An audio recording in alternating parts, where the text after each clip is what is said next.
शनिवार को जारी एग्जिट पोल ये इशारा कर रहे हैं कि देश में एक बार फिर मोदी सरकार बनने जा रही है। एग्जिट पोल का दावा है कि वो बीजेपी का एग्जिट पोल बता रहे हैं, जबकि यही पोल कांग्रेस का एग्जिट पोल साबित हो रहा है। ऐसे में बीजेपी खुश है तो कांग्रेस पोल को ही नकार रही है। देखिए ये खास रिपोर्ट। देश में 7 चरणों में वोटिंग के बाद शनिवार शाम को एग्जिट पोल सामने आए। पूरे देश के साथ ही छत्तीसगढ़ में बीजेपी बढ़त लेती नजर आई, तो वहीं कांग्रेस छत्तीसगढ़ में एक सीट पर सिमटती दिख रही है। 2019 के लोकसभा चुनाव में कांग्रेस ने 2 सीटें हासिल की थीं, जिसमें बस्तर से दीपक बैज और कोरबा से ज्योत्सना महंत को जीत मिली थी। पर इस बार एग्जिट पोल के नतीजों ने कांग्रेस का आंकड़ा कम कर दिया है। न्यूज 24 टुडे चाणक्य के मुताबिक बीजेपी छत्तीसगढ़ में 11 सीटें जीत रही है, तो कांग्रेस को एक भी सीट नहीं मिल रही। इंडिया टीवी CNX के मुताबिक बीजेपी छत्तीसगढ़ में 10 से 11 सीटें जीत सकती है, तो कांग्रेस को अधिकतम 1 सीट हासिल हो सकती है। इंडिया टुडे एक्सिस के मुताबिक बीजेपी 10 या फिर 11 सीटें जीत सकती है, जबकि कांग्रेस अधिकतम 1 सीट पर जीत हासिल कर सकती है। ABP सी वोटर के मुताबिक बीजेपी छत्तीसगढ़ में 10 या फिर 11 सीटें जीत सकती है। इनके मुताबिक कांग्रेस अधिकतम 1 सीट पर ही जीत हासिल कर रही है। टाइम्स नाउ ETG रिसर्च के मुताबिक बीजेपी छत्तीसगढ़ में 10 तो कांग्रेस 1 सीट पर जीत हासिल करती नजर आ रही है। हालांकि कांग्रेस एग्जिट पोल को भ्रामक प्रचार और अविश्वसनीय करार दे रही है। कांग्रेस का कहना है कि ये महज बीजेपी की चाल है। कांग्रेस प्रत्याशी विकास उपाध्याय ने दावा किया है कि कांग्रेस बीजेपी से भी अधिक सीटों पर जीत दर्ज करेगी।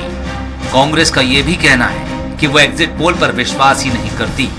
देखिए, भारतीय जनता पार्टी से ज्यादा सीट पर कांग्रेस पार्टी छत्तीसगढ़ में इस बार जीतने वाली है। जिस प्रकार से चुनाव प्रचार के दौरान 5 गारंटी को लेकर हम जनता के बीच में गए, लोग परेशान हैं।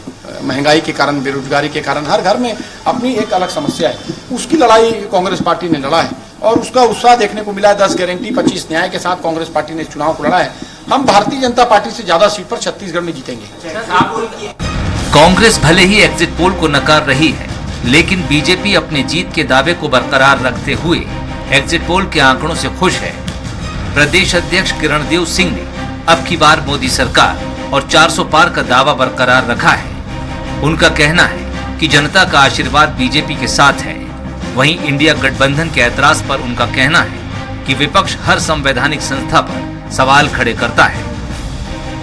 लगभग सभी चैनलों के एग्जिट पोल आप देखिए और सभी में और 400 प्लस 400 को छूता हुआ, और एनडीए के साथ भारतीय जनता पार्टी की जो सीट शुरू से ही कहते रहे, हमारे गृह मंत्री जी ने भी कहा इस बात को बार बार, राष्ट्रीय अध्यक्ष जी ने भी कहा कि हम 360-70 के आसपास और विशुद्ध भारतीय जनता पार्टी की सीटें जीत कर आएंगे।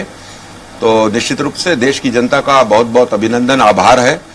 एग्जिट पोल के लिए वो जो कह रहे हैं कि मैनेज किया हुआ है, टीआरपी के लिए है, तो ये कांग्रेस की आदत रही है और एग्जिट पोल के से अपने आप को दूर रखने का काम किया। आप किससे दूर रखेंगे अपने आप को? आपको तो जनता ने ही अपने से दूर भगा दिया है। एग्जिट पोल के आंकड़ों से बीजेपी खुश है तो कांग्रेस इसे नकार रही है, लेकिन अब वो दिन भी दूर नहीं जब ईवीएम का पिटारा खुलेगा और सच्चे आंकड़े सबके सामने आ जाएंगे। एग्जिट पोल में एनडीए की सरकार स्पष्ट रूप से बनती दिखाई दे रही है, तो वहीं विपक्ष इसे भ्रामक और अविश्वसनीय करार दे रहा है। राजनीतिक पार्टियों के अपने अलग अलग दावे हैं, लेकिन 4 जून को स्पष्ट होगा कि एग्जिट पोल एग्जैक्ट पोल साबित होता है या नहीं। कैमरा पर्सन सूर्यकांत गौतम के साथ मैं गोपी कृष्ण साहू, स्वराज एक्सप्रेस, रायपुर।